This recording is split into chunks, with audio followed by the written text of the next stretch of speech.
이 세상에 사는 하나님 나라의 백성, 아멘. 이게 누굽니까? 예, 바로 저와 여러분이에요. 요한복음 17장 6절에 보면 17장 16절인데 우리 함께 볼까요? 함께 읽어보겠습니다. 시작. 내가 세상에 속하지 아니함 같이 그들도 세상에 속하지 아니하였사옵나이다. 아멘. 이 예수님께서 기도하신 내용 중에 한 부분인데 우리는 이 말씀, 지금 읽은 말씀을 통해서 이 세상에 사는 그리스도인들의 소속, 이 세상에 사는 그리스도인들의 영적인 위치를 알 수가 있죠. 뭐 예수님이 하늘에 속하신 분이라는 건 당연히 알 것이고, 그런데 예수님께서 뭐라고 말씀하십니까? 당신 자신이 하늘에 속한 것처럼, 자신이 세상에 속하지 않고 하늘에 속한 것처럼 저들도, 그들이 누구예요? 그들이 바로 예수 그리스도의 제자들이요, 그리스도인들이요, 성도요, 오늘 저와 여러분들을 믿습니다. 바로 그들도 역시 이 세상에서 살아가고 있지만 하나님 나라에 속하지 않고, 하나님 나라에 속하고 이 세상에 속하지 않았다는 것을 말씀해주고 있어요. 여러분, 예수 그리스도를 믿는 자는 하나님으로부터 태어났고 말씀으로 거듭난 하나님 나라의 백성인 줄 믿으시길 바랍니다. 우리 옆에 있는 분들에게 말씀해 주세요. 당신은 하나님 나라의 백성입니다. 시작. 네, 여러분들은 하나님 나라의 백성이에요. 이거를 여러분 무슨 일을 하든 어디를 가든 절대로 잊으시면 안 됩니다.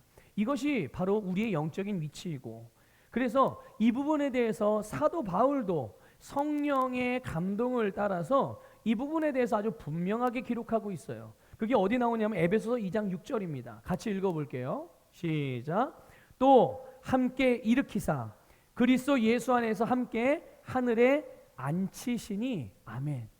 이게 여러분 현재 이미 과거에 이미 이루어진 일입니까? 앞으로 일어날 일입니까? 이미 이루어진 일이라는 것을 못 받고 있는 거예요. 함께 일으키셨다고 그랬어요. 누가? 주님께서 우리를 함께 일으키셨어요. 이 말은 뭐냐면 옛사람이 죽은 상태에서 우리를 예수님이 부활하실 때 부활의 생명으로 함께 일으키셨다는 얘기예요. 자, 그럼 그 다음에 나오는 그리스도 예수 안에서 함께 하늘에 앉히셨다는 말은 뭡니까? 무슨 의미죠? 이제 우리 성도님들 다 아시죠? 예수님께서 부활하셔서 승천하실 때 하나님의 우편에 지금 앉으셨단 말이죠. 그런데 그때 어떻게 했다고요? 함께, 누구를요? 바로 예수 그리스도를 믿고 거듭난 자들을 함께 하늘에 앉히셨다. 예수님과 함께 정말 공동 상속자, 무슨 상속자, 무엇을 위한 상속자? 하나님의 나라의 유업을 위한 상속자로 함께 하늘에 앉혀졌다는 것을 성령의 계시를 통해서 사도 바울이 기록을 하게 된 거예요. 여러분 너무나도 놀랍지 않습니까? 이게 바로 이 세상을 살아가고 있는 그리스도인들의 영적인 위치라는 것을, 또 우리의 현재의 소속이며 정체성이라는 것을 분명히 깨달으시기를 축복합니다. 그러니까 우리가 비록 우리의 몸이 이 세상에서 살아가고 있지만 우리는 하나님 나라의 백성들이라는 것을 인식하고, 그래서 하나님 나라의 백성으로서 하나님 나라의 법을 따라 살아가는 것이 우리의 마땅한 삶의 모습이겠죠. 그렇죠? 미국 사람은 미국 법을 따르고, 대한민국 사람은 대한민국 법을 따르고, 세상 사람은 세상 법을 따르고, 하나님 나라의 사람은 하나님 나라의 법을 따르는 것이 마땅한 삶인 거예요. 내가 어느 나라에 속한 사람인지, 내가 어디에 소속되어 있는지를 알고 그것을 인식하게 될 때 그 사람은 자기가 속해 있는 나라의 법대로 행하게 되고, 그러므로 말미암아 그 결과가 무엇입니까? 그 나라의 법대로 행하고 살아가게 되면 그 다음에 돌아오는 게 뭡니까? 바로 그 나라로부터 주어진 모든 권리를 누릴 수가 있는 거예요. 여러분 오늘 하나님 나라의 백성으로서 하나님 나라의 법을 따라 살아가면서 하나님께서 주신 하늘의 모든 유업을 여러분의 삶에서 다 받아 누릴 수 있기를 주님의 이름으로 축복합니다. 여러분 오늘 본문에서 보게 되면 성령께서 사도 바울을 통해서 이렇게 말씀합니다. 오직 너희는 그리스도의 복음에 합당하게 생활하라. 오직 너희는 그리스도의 복음에 합당하게 생활하라. 이거는 세상 사람들을 향해 말하는 게 아니에요. 오직 너희, 오직 너희가 누굽니까? 그리스도인들을 말하는 거예요. 성경을 오늘 본문으로 이야기하면 빌립보 교회 성도들을 말하는 것이고, 그것을 성령님 오늘 우리가 읽게 하시고 우리 바로 이 시대의 그리스도인들을 향하여 우리 안산 서부교회 성도를 향하여 오직 너희는 그리스도의 복음에 합당하게 생활하라. 왜 빌립보에 있는 성도들을 향하여 그리고 오늘 그리스도인들을 향하여 오직 복음에 합당하게 그들이 생활해야 될까? 왜 그들로 하여금 복음에 합당하게 생활하라고 그렇게 성령께서 도전하시는 걸까요? 그것은 딴 이유가 아닙니다. 바로 우리가 하나님 나라에 속한 하나님 나라의 백성이기 때문인 거예요. 그래서 주님께서 다른 나라 백성에게 말하는 게 아니에요. 하나님 나라의 백성에게 말씀하시는 거죠. 그러니까 보세요. 그리스도의 복음에 합당하게 생활할 수 있는 사람은 아무나 그렇게 살 수 있는 게 아니에요. 누가 그렇게 살 수 있는 겁니까? 바로 하나님 나라의 백성들만 그렇게 살아갈 수 있는 것이고, 내가 누구인지, 내가 어디에 속해 있는지를 알고 인식하고 살아가는 사람이 실제로 그들의 삶에서 그 복음에 합당하게 살아갈 수가 있는 거죠. 여러분, 이 빌립보는요, 빌립보 지역은 로마의 식민지였어요. 당시에 지금은 조금 이런 개념이 세계 정세에 대한 개념이 조금 와해가 돼가지고 이게 중화가 되긴 했는데, 얼마 전까지만 해도 이 지금 현재 세계의 최강대국이 어느 나라입니까? 어느 나라였었죠? 미국이었어요. 근데 지금 약간 힘이 약간 이쪽으로 좀 다른 쪽으로 이게 좀 이동이 되긴 했는데, 그래도 여전히 아직까지는 미국이 초강대국이에요. 그런데 그것처럼 이 과거에 이 빌립보 시대에 오늘 이 초대교회 시대에는 로마가 그런 나라였어요. 로마가 그런 나라인데 빌립보가 그 로마의 식민지였거든요. 여러분, 식민지라는 표현이 우리에게 있어서는 굉장히 부정적인 어감을 그 이미지를 가져요. 부정적인 이미지를 갖거든요. 그런데 이 그 빌립보가 로마의 식민지라는 것은 물론 거기에 대한 모든 그런 의무 생활도 해야 되고 다스림도 받긴 하지만 아주 정말 큰 장점과 그 긍정적인 이미지가 있어요. 그 긍정적인 부분이 있단 말이죠. 뭐냐면 당시에 로마는 대부분의 나라와 사람들이 선망하는 나라예요. 와, 우리나라도 저 로마처럼 됐으면 좋겠다. 아, 우리들도 저 로마 사람들처럼 됐으면 좋겠다. 이런 선망의 대상이었거든요. 그러니까 그 로마의 시민권을 가진 것만으로도 정말 수많은 혜택을 누릴 수 있기 때문에 그 시민권 때문에 내가 로마 사람이라는 것, 내가 로마의 시민권을 가진 것만으로도 아주 우월 의식을 사람들이 갖는 거예요. 네. 여러분, 그 우리나라 그 여권 아시죠? 여권. 우리 외국 나가면 여권을 반드시 들고 가야 되잖아요. 그런데 그 여권, 대한민국의 여권 파워가, 각 나라마다 여권 파워라는 표현을 쓰거든요. 그 여권에 얼마나 많은 권한이 부여되어 있는지 세계적으로. 그래서 근데 우리나라 이 여권 파워가 몇 등인 줄 아세요? 우리나라 여권을 가지면 들어갈 수 있는 나라 세계적으로요, 지금 현재 대한민국 여권 파워가 세계 2위랍니다. 이게 뭐냐면 대한민국 여권만 가지고 있으면 그 나라에서 내가 가려고 하는 나라에서 비자를 발행받지 않아도 단순히 그러니까 짧게 여행을 하기 위해서 방문하는 거는 비자가 없어도 대한민국 여권만 가지면 들어갈 수가 있는 거예요. 그런 나라가 세계에서 두 번째로 많은 거지, 우리나라가요. 대단하지 않습니까? 이 조그만 나라가 게다가 또 반토막이 잘라진 이 대한민국의 여권 파워가 세계적으로, 그러니까 대한민국 여권을 가지고 내가 여행을 하기 위해서 잠깐 짧게 방문할 수 있는 나라가 그만큼 많다라는 거예요. 심지어 미국까지도. 미국도 우리나라는 여권만 가지면 들어가요. 목사님, 미국 가면 뭐 비자 받고 그래. 그 비자가 아니라 요즘에 그 3개월짜리 끊어주는 게 있어요. 그거는 이제 뭐 신분이라든지 그 사람의 어떤 그 범죄 이력이라든지 이런 것 때문에 자국에 피해가 오면 안 되니까 그런 걸 조사하기 위해서 이제 그런 장치를 한 거고, 옛날에는 정말 비자를 받아야만 미국도 갈 수 있었거든요. 이제 굳이 그러지 않아 인터넷 신청만 하면 그냥 다 여행 목적으로는 3개월까지는 그냥 무비자로 입국을 할 수가 있어요. 자, 그런데 로마는 당시 로마의 시민권은 그 정도가 단순히 그냥 그 여행을 자유롭게 하는 정도가 아니에요. 그 나라에서 주는 모든 혜택을 로마 시민과 똑같이 다 받을 수가 있는 거예요. 그러니까 여러분, 어떻게 해서든지 거기에서 태어나면 자연스럽게 로마의 시민권을 얻지만, 그러지 않더라도 그러니까 사람들이 어떻게 해요? 그 나라에서 돈을 주고서 로마에다 그냥 거액을 주고서 그 시민권을, 왜냐하면 자기가 주고 돈을 주고 시민권을 사더라도 하더라도 자기가 지불한 돈보다 훨씬 더 큰 혜택을 누릴 수 있으니까. 그러니까 이런 대단한 그 힘이 있었던 거예요. 빌립보가 로마의 식민지였다는 이 사실이 로마의 지배를 받는 의미도 있지만 그 또 아울러서 로마의 시민과 똑같은 권리와 특권을 누린다는 거예요.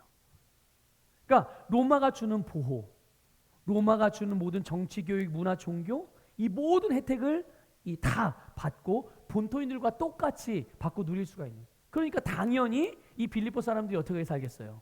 로마가 제시하는 정치, 로마가 요구하는 사회적인, 경제적인 뭐 여러 가지 요구들, 학문, 종교 그것을 따라서 살아가겠죠. 왜냐하면 그걸 따라야 혜택을 받으니까. 그래서 누구라도 로마 시민권을 가지고 있다는 것은 어디서나 자랑거리가 될 수 있어요. 자, 바울이요. 빌립보에 있는 이 성도들의 이런 세상적인 원리, 세상이 지금 이렇게 지금 자기들이 살고 있는 세상이 돌아가는 이 원리에 대한 이해를 가지고 있었단 말이죠. 빌립보 성도들이. 그 이해를 사용하여서 지금 사도 바울이 그리스도인으로서 너희들이 영적인 정체성, 너희들의 영적인 소속, 너희들의 영적인 위치를 다시 한번 인식해라 라고 돕고 있는 거예요. 빌립보에서 로마의 법을 지키면서 로마의 시민권을 행사하며 그들이 원하는 모든 혜택을 다 받고 살아가듯이 그들이 이 세상에서 하나님 나라의 백성으로서 하나님 나라의 시민으로서 그리스도의 복음에 합당하게 하나님 나라의 백성답게 살라고 도전하고 있는 거예요. 여러분 그렇습니다. 오늘 우리는 이 세상에서 살아가고 있지만 우리가 속한 나라는 이 세상이 아니라 하나님 나라인 줄 믿으시길 바랍니다. 여러분의 나라, 영원한 나라, 여러분의 본향, 여러분이 돌아갈 곳은 바로 하나님의 나라고, 따라서 하나님 나라의 법이 저와 여러분의 법인 줄 믿습니다. 또 하나님 나라에 속한 모든 것들이, 다시 말씀드릴게요. 이 부분을 잘 집중해서 들으시길 바라요. 하나님 나라에 속한 모든 것들이 여러분의 자원임을 믿으시기를 축복합니다. 하나님 나라에 있는 모든 것이 우리가 이 땅에서 누리고 이루고 성취하는 모든 자원이라는 것이에요. 믿습니까? 그래서 하나님은 하나님 나라의 백성들에게 하늘에 속한 모든 신령한 복을 다 주셨다고 말씀했어요. 그리고 우리는 이제 하나님이 주신 이 모든 것들을 이 땅에서 기름진 복으로 열매를 맺는 것이죠. 여러분 이미 하나님께서 영적으로 우리에게 하늘의 모든 복을 주셨어요. 언제 주셨을까요? 여러분들이 기도 많이 하고 여러분이 헌금 많이 하고 여러분들이 주일날 빠지지 않고 예배 열심히 드리면 하나님 복을 주시나요? 그때 복을 받았습니까? 아닙니다. 이 복은 언제 우리에게 주어졌냐면 여러분이 예수님을 믿고 거듭나서 하나님의 자녀가 되었을 때, 여러분이 하나님 나라의 백성으로 거듭났을 때 여러분 안에 오신 예수와 더불어서 하늘의 모든 복이 우리에게 주어졌음을 믿으시기를 축복합니다. 여러분 오른손을 가슴에 대보세요. 자, 저를 따라 고백합니다. 내 안에 예수님과 함께 하늘의 모든 복이 있습니다. 다시 한번, 내 안에 예수님과 함께 하늘의 모든 복이 있습니다. 믿습니까? 믿습니까, 여러분? 그러니까 우리는 부족한 사람도 아니고 모자란 사람도 아니고 없는 사람도 아니고 모든 것이 풍성하게 있는 사람들이고 가지고 있는 사람들이에요. 여러분 무엇을 하든지, 여러분 어디를 가든지 내가 무엇을 가지고 있는지를 분명하게 인식하시고 살아가시기를 바라요. 그래서 우리는 그걸 가지고 이 땅에서 기름진 복으로, 땅의 복으로 열매를 맺는 거예요. 근데 내 안에 복이 없으면 이 땅에서 열매를 맺을 수 없어요. 하나님은 우리에게 땅에서 기름진 복의 축복을 누릴 수 있게 해주신 것은 먼저 우리 안에 영적으로 기름진 영적인 복을 우리에게 주셨고 그 복을 우리는 믿음으로 이 땅에 풀어내는 것임을 믿으시기를 주님의 이름으로 축복합니다. 그래서 우리가 그 하나님 나라의 법, 다시 말씀드리면 말씀을 따라서 살아가게 될 때 하나님께서 우리에게 주신 모든 복들을 우리가 사는 이 세상에서 누릴 수 있게 되는 줄 믿습니다. 그렇다면 복음에 합당하게 사는 것이 구체적으로 어떤 삶일까요? 먼저는 한 마음과 한 뜻으로 복음의 신앙을 위해 협력하는 것이라고 말씀하고 있어요. 다시 말씀드립니다. 한 마음과 한 뜻으로 복음의 신앙을 위해 협력하는 것이 복음에 합당하게 사는 삶이래요. 여러분, 하나님이 사람을 지으신 목적이 무엇입니까? 우리를 구원하시고 우리에게 영생을 주신 목적이 있을 거란 말이죠. 하나님이. 그 목적이 뭘까요? 그것은 바로 주님의 영광이 우리를 통해 나타나게 하시기 위해서요. 하나님의 영광이 이 세상에 나타나게 하시기 위해서 그럼 하나님의 영광이 우리를 통해서 어떻게 나타납니까? 주님과 우리가 교제함을 통하여 하나 될 때 우리에게서 하나님의 영광이 나타나는 줄 믿으시기를 축복합니다.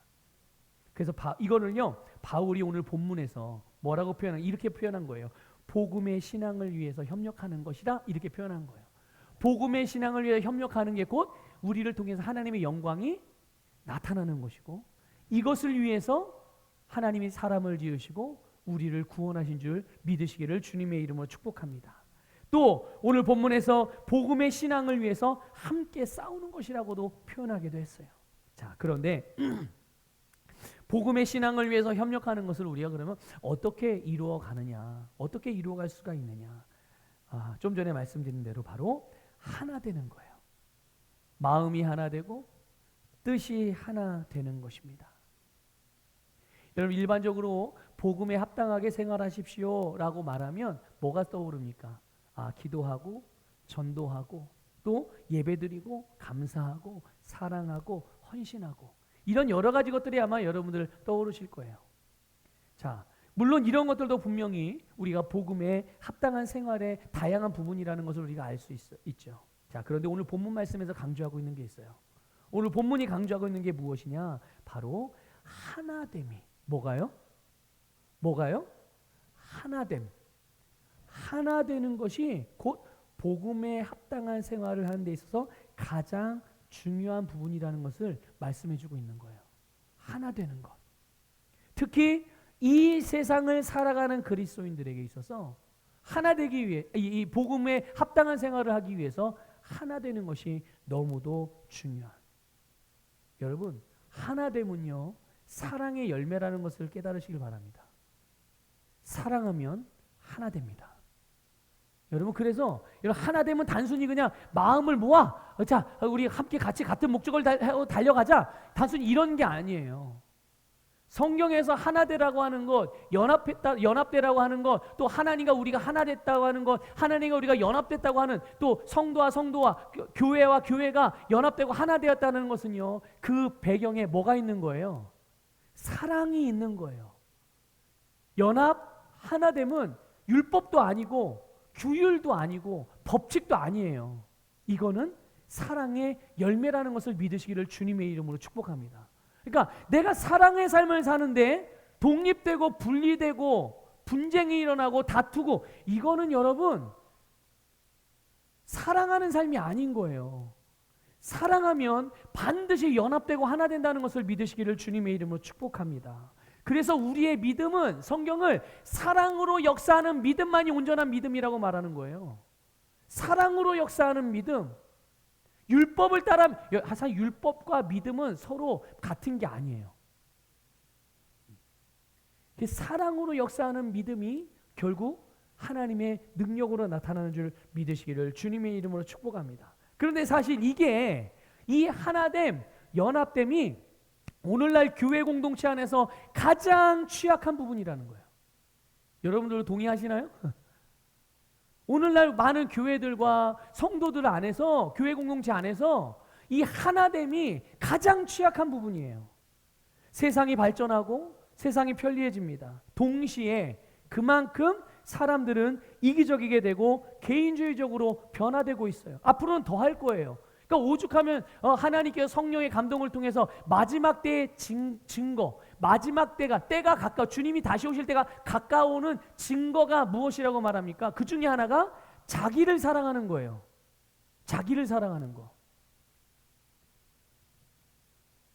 그래서 무엇인가를 함께하고 뭔가를 같이 하는 것, 이것보다 이런 거를 아주 불편하게 여기고 번거롭게 여기고 부담스러운 것으로 여기는 거예요.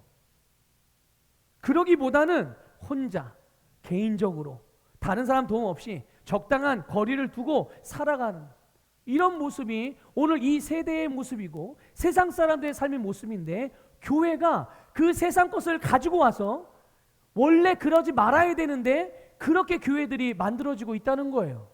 그게 너무나도 자연스럽고 너무나 당연한 것처럼 여겨지는 거죠. 한번 물어볼게요. 그러면 이런 세상의 흐름, 세상의 개인주의적이고 이기주의적이고 자기만 알고 그런 흐름, 유행, 그런 방식이 성경에서 우리에게 살라고 하신 삶의 모습인가요? 대답해 보세요, 여러분. 성경이 하나님의 말씀 진리잖아요. 하나님의 말씀이 우리를 구원했잖아요. 우리는 세상에 속한 자가 아니라 하늘에 속한 자잖아요. 그러면 세상이 요구하고 세상이 흘러가고 세상의 이게 지금 진행되어지는 세상의 방식인데, 그렇게 살아가는 게 하나님께서 우리에게 살라고 하신 그런 삶인가요? 아니죠. 아닌데 왜 우리는 또 많은 사람들, 많은 그리스도인들은 마치 그게 하나님께서 살라고 하신 삶인 것처럼 사냐는 거예요. 왜? 아니에요, 여러분. 이건 하나님 나라의 백성의 삶이 아닌 거예요. 이걸 분명하게 알고 계셔야 돼요. 여러분, 우리가 양육반 할 때 배우셨잖아요. 아담과 하와가, 하나님께서 아담과 하와를 지으시고 나서 하나님이 먼저 그들을 위해서 예비해 놓으신 에덴 동산의 모든 풍성한 것들을 다 아담과 하와에게 줬어요. 다스려라, 여기에서 생육하고 번성해라, 충만해라, 다 먹어라, 이게 다 네 거다. 그런데 한 가지만, 하나만 먹지 마라. 그게 뭐예요? 선악과. 근데 선악을 알게 한 나무의 열매를 먹지 말라고 그랬어요. 유일하게 하나만. 자, 근데 그걸 먹으면 어떻게 된다고 그랬죠? 먹으면 어떻게 된다고 그랬어요? 죽는다고 그랬어요. 자, 하나님의 말씀은 진리예요, 거짓이에요? 변해요, 안 변해요? 절대로 변하지 않아요. 죽는다고 그랬어요. 자, 마귀가 하와에게 찾아왔습니다. 뱀의 모양을 하고 마귀가 찾아와서, 사탄이 찾아와서 하와를 유혹합니다. 하와야, 저기는 선악과 보이지? 보여. 저거 먹어보지 그래. 아니야, 하나님 먹지 말라고 그랬어. 그래? 아니야, 너 저거 먹어도 돼. 먹어봐. 괜찮다니까. 저거 엄청 맛있어. 그랬더니 하와가 뭐라고 대답합니까? 하나님이 저거 먹지 말라고 그랬어. 저거 먹으면 반드시 죽는다고 그랬어. 이렇게 말했어요? 뭐라고 말했죠? 죽을까 하노라, 이렇게 말해요. 사탄에게 그렇게 대답합니다. 하나님이 저거 먹으면, 선악과 먹으면 죽을까 하노라 라고 말했어. 자, 보세요. 하나님이 아담과 하와에게 선악과의 문제에 대해서 말씀하실 때 뭐라고 말씀하셨나요? 죽는다 라고 말씀하셨어요. 근데 죽을까 하노라, 이거는 뭐예요? 죽을지도 모른다고 그랬어. 하나님의 말씀을 희석시킨 거예요. 내 생각대로 합리화시킨 거고. 그러니까 만일 하와가 하나님의 말씀을 그 당시에 정확하게 인식하고 있었다면 사단에게 뭐라고 대답했을까요? 저거 먹으면 죽는다고 그랬어, 이렇게 대답하지 않겠어요? 그런데 하나님의 말씀을 인식을 안 한 거예요. 근데 마귀가 그걸 알아요, 몰라요? 마귀가 알아요. 마귀도 영적인 존재이기 때문에 우리의 약점들을 압니다. 하나님의 말씀에 희미해져 있으면 결국 그게 마귀가 우리의 삶에 영향을 주도록 들어오는 발판이 되어지는 거예요.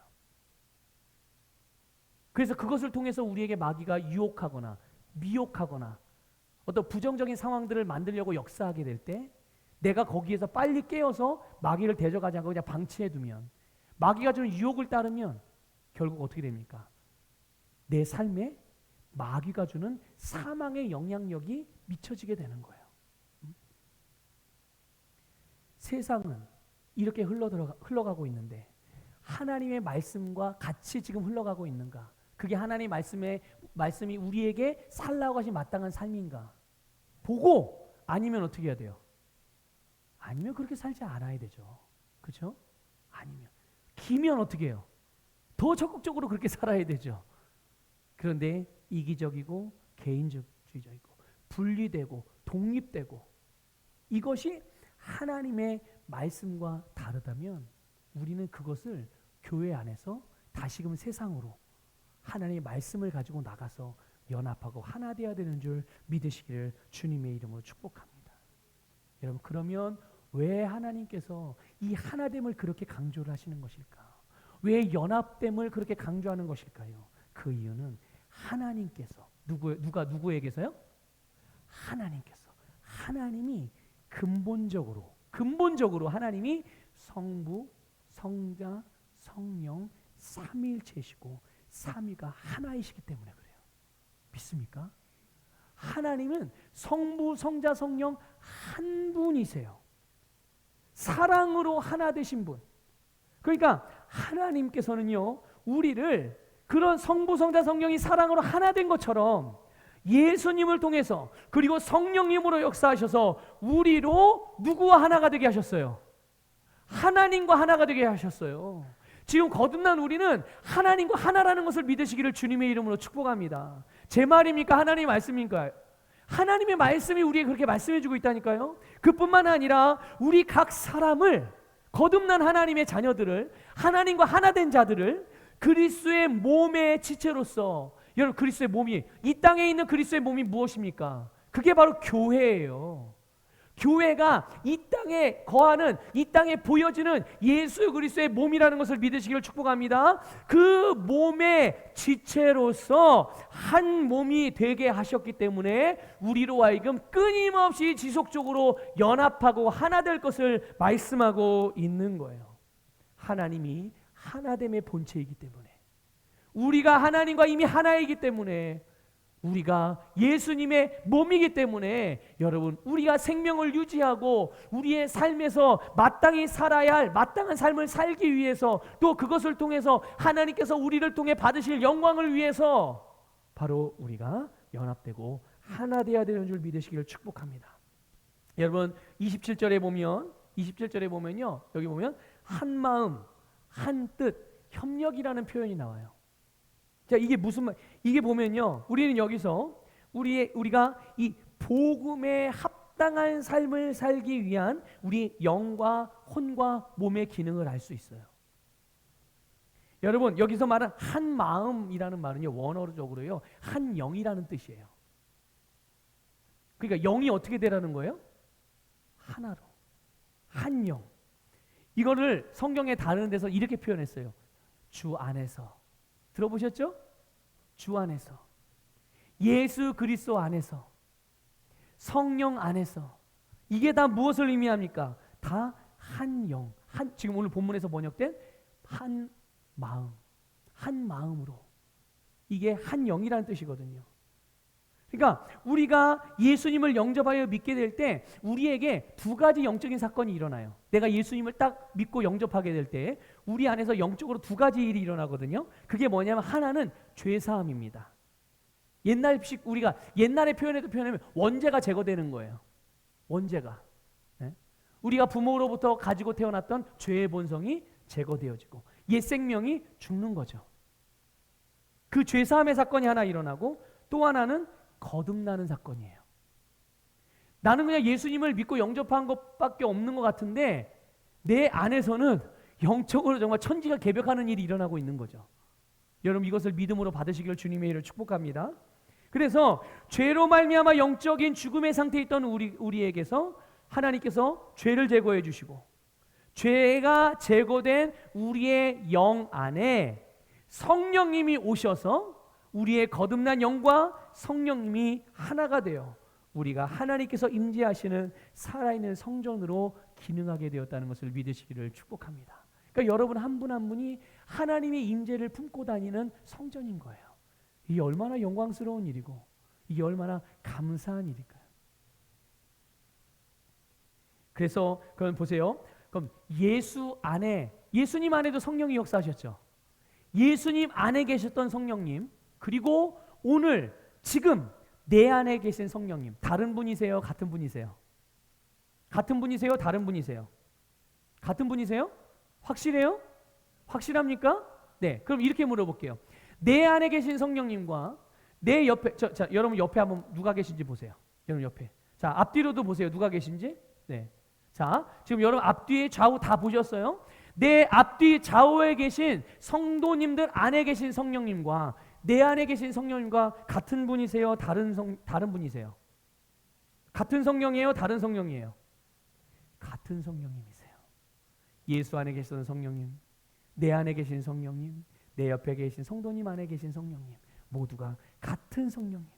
그리고 그 성령님께서 예수님을 능력 있게 하셨듯이 예수님에게 그 성령님께서 하나님의 일을 다 이루게 하셨듯이 그 성령님 오늘 우리에게도 동일하게 하나님 아버지의 일을 행하게 하시고 그 일을 이루게 하시는 줄 믿으시기를 축복합니다.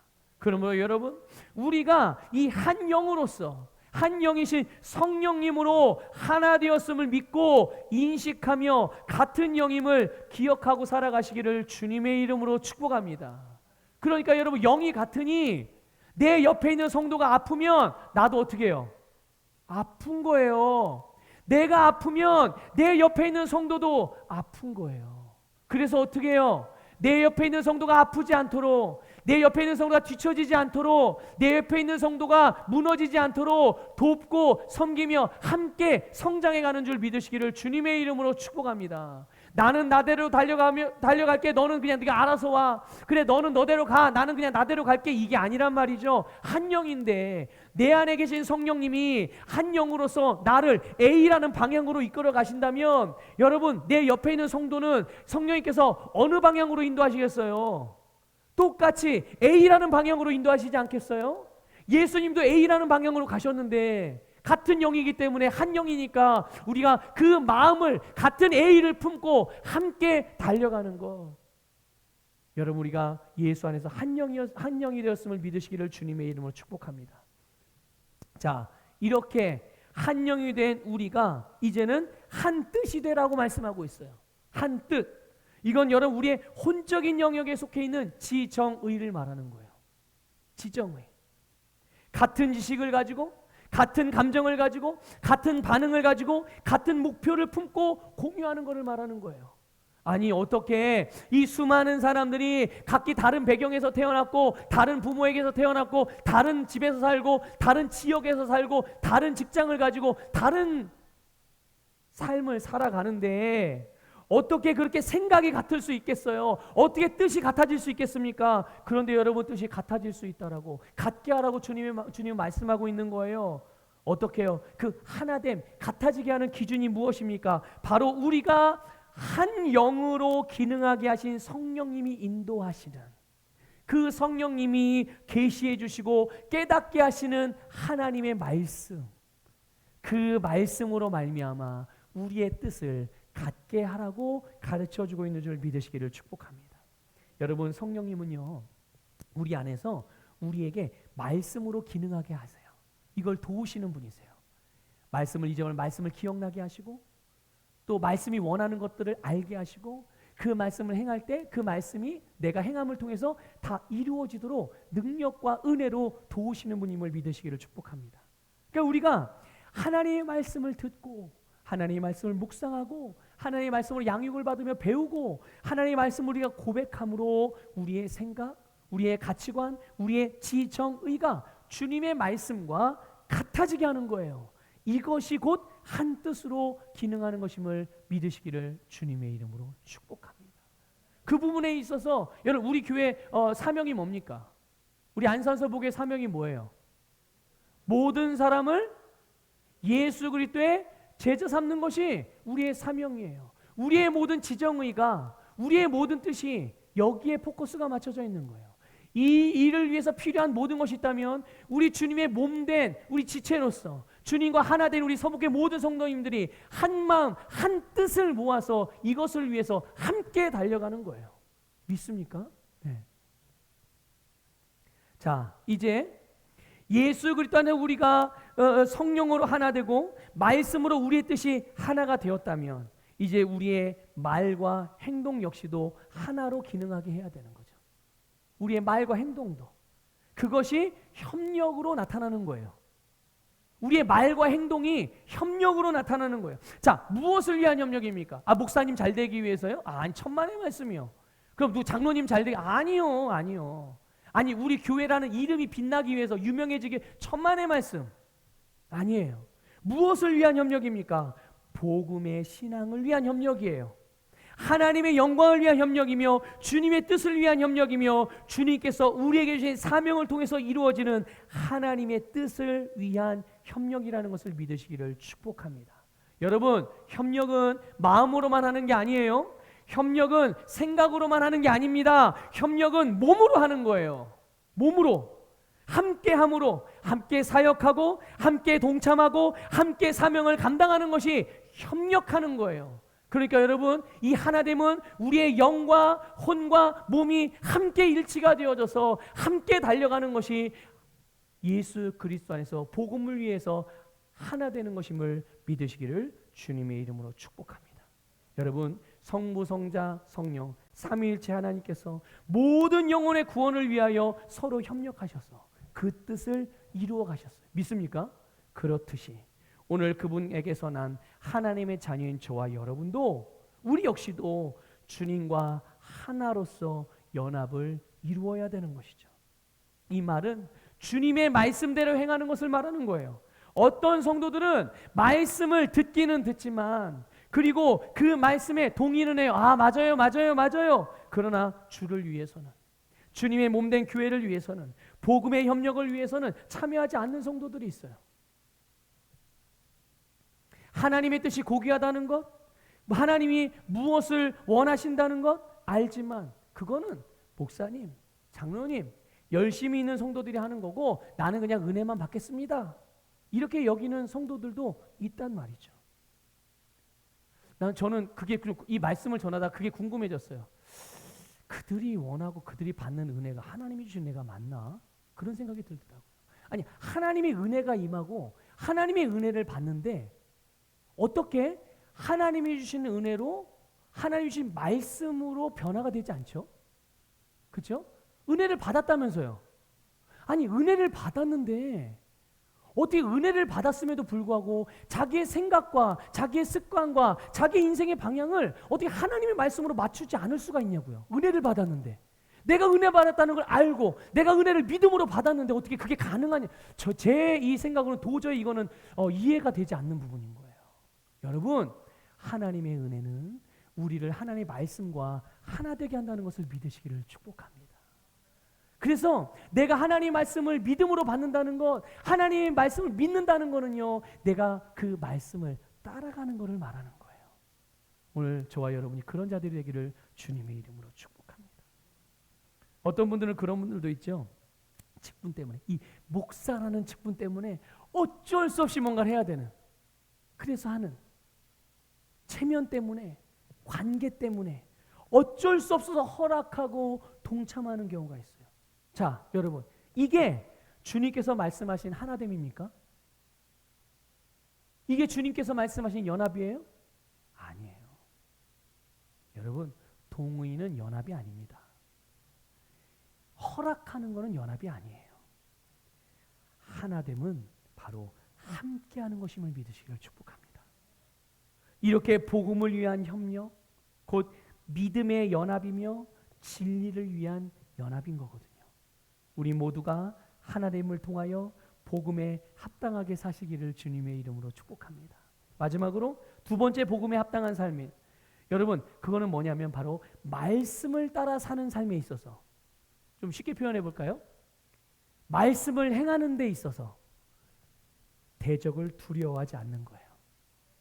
복음에 합당하게 사는 삶은 내가 말씀대로 살아가는 일에 있어서 대적 때문에 두려워하지 않는 것, 이게 복음에 합당한 삶인 것입니다. 여러분, 28절 한번 읽어볼까요? 28절 같이 읽습니다. 시작. 무슨 일에든지 대적하는 자들 때문에 두려워하지 아니하는 이 일을 듣고자 함이라. 이것이 그들에게는 멸망의 증거요 너희에게는 구원의 증거니 이는 하나님께로부터 난 것이라. 아멘. 우리가 한 영으로서 같은 비전, 같은 생각, 같은 뜻을 가지고 같은 말을 하고 같은 행동으로 살아갈 때 세상, 그리고 세상을 통해서 마귀는 이걸 그냥 보고만 있을까요? 아니면 방해할까요? 그냥 보고만 있지 않죠. 방해합니다. 어떻게 해서든 하나됨을 깨뜨리고 그래서 교회의 교회됨을 무너뜨리고 성도들의 성도됨을 무너뜨리려고 이 세상에서 모든 것을 사용해서 대적해요. 여러분 28절에 보면 아까 좀 전에 읽은 말씀에 보면 두려워라고 번역된 원어가 있어요. 그 원어의 의미가 뭐냐면요, 이런 거예요. 놀란 말들이 내달아 도망치는 것. 그러니까 뭔가 어떤 사건 하나를 보고서 이 말이 깜짝 놀란 거예요. 그러니까 깜짝 놀라니까 이게 뭔지 생각해 볼 겨를도 없이 그냥 순식간에 그 앞에서 가던 길에서 돌이켜서 내달아 그냥 막 흩어져서 도망가는, 이게 지금 오늘 우리가 28절에 두려워라고 번역된 원어의 원래 뜻이에요. 그러니까 세상이 교회에 대하여 또 성도들에 대하여 대적할 때 어떻게 대적합니까? 때로는 질병으로 대적하고 전염병 같은, 또 돈으로 대적하고 문화로 대적하고 교육으로 대적하고 법으로 대적하고 전통, 권력, 제도 또는 현실적인 불이익, 불편함, 제재, 통제, 금지 이런 것들로 역사하게 될 때 그런 대적들 앞에서 이러면 안 되지 하고 그리스도인들이 가던 길을 멈추고 행하던 말씀의 삶을 돌이켜서 세상 사람처럼 살고 이런 거를 말하는 거예요. 그 대적들이 그 앞에서 여전히 그렇게 역사하게 될 때 우리는 담대하게 말씀을 따라 행하는 것이 복음에 합당하게 살아가는 삶임을 믿으시기를 주님의 이름으로 축복합니다. 이것을 위해서 하나 되는 거예요. 말씀을 포기하지 않고 하나 되어 행하게 될 때 이 세상의 어떤 것도 마귀도 하나된 교회, 하나된 성도를 절대로 무너뜨릴 수 없는 줄 믿으시기를 축복합니다. 여러분 오늘 본문에 나오는 지금 바울도 그렇고 빌립보의 성도들도 그래요. 실제로 복음을 위한 삶을 살아가게 됐을 때 세상으로부터, 가정에서 믿지 않는 가족들, 이웃들, 직장에서, 학교에서, 그들이 사는 지역과 나라에서 여러 가지 제한을 받고 위협을 당하고 핍박을 당하고 불이익을 당하고 있는 상태였어요. 여러분 잘 아시듯 바울은 지금 어떤 상황입니까? 복음을 전하는 것 때문에 감옥에 갇혀 있는 상황이라니까요. 손발이 묶여있는 상황이에요. 모든 자유를 다 빼앗겼어요. 그러나 그럴수록 말씀으로, 믿음으로, 사랑으로 그들이 속한 교회 공동체와 연합되어져서 그들의 셀과 하나 되어져서 그들의 선교회와 하나 되어져서 복음을 위해서 협력하게 될 때, 힘드니까 상황이 그러니까 적당히 해, 뭐 어쩔 수 없지 이렇게 말하는 게 아니에요. 힘들고 어려워하는 성도들이 있으면, 핍박당하는 성도들이 있으면, 괴로움에 빠진 성도들이 있으면 그들을 계속 격려해주고 위로해주고 말씀으로 도전해줘서 말씀으로 또 함께 우리가 서로 중보하면서 서로 돕는 거예요. 그럴 때 어떻게 된다고요? 반드시 승리하는 줄 믿으시기를 주님의 이름으로 축복합니다. 이것이 곧 우리에게는 구원의 증거인 거예요. 근데 이 구원의 증거가 누구로부터 나는 겁니까? 하나님으로부터 나는 거예요. 여러분 하나님으로부터 나오는 것은 모두 다 우리에게 좋은 거예요. 하나님으로부터 나오는 것은 우리에게 모든 것이 다 최고의 것임을 믿으시기를 주님의 이름으로 축복합니다. 여러분 29절에 보면 하나님께서 이렇게 성도들이 복음을 위해 하나됨으로 담대하게 행할수록 은혜를 주신다고 그랬어요. 그렇게 할 수 있도록 은혜를 주신다고 그랬어요.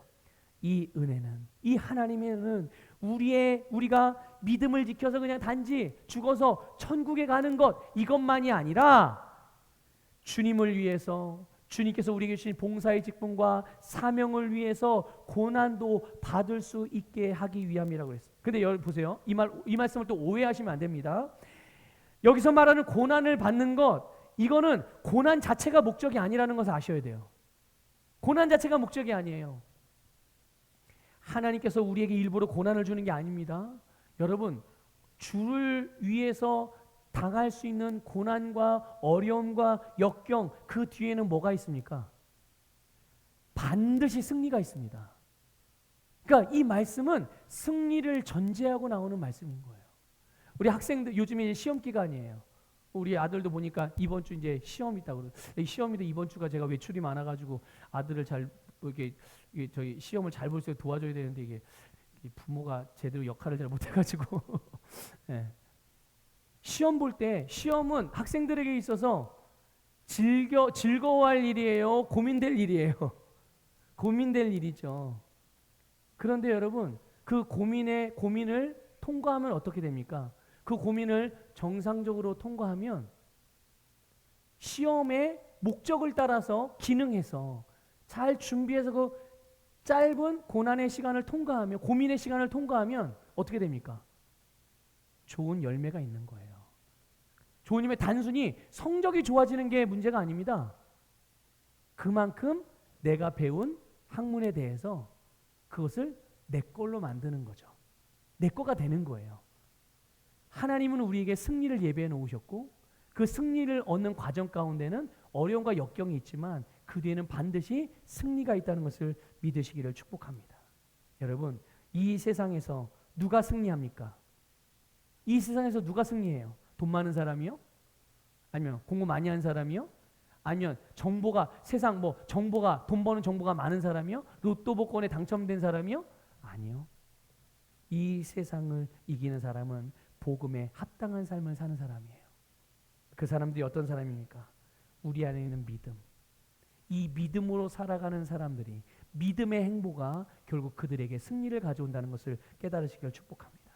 여러분, 오늘 우리가 사는 세상이나 바울이 살았던 세상이나 다를 것이 없어요. 거듭난 그리스도인은 하늘에 속해 있지만 이 산에 속해 있으나 이 땅에 살아가고 있지만 이 땅에서 우리는 하나됨으로써 담대하게 복음을 위해서 함께 달려가시길 축복합니다. 그러므로 여러분, 무슨 일에든지 말씀을 따라서 행하고 예수 그리스도의 승리가 우리의 삶과 우리의 세상에 나타나게 하셔서 하나님께 영광 돌리시기를 주님의 이름으로 축복합니다.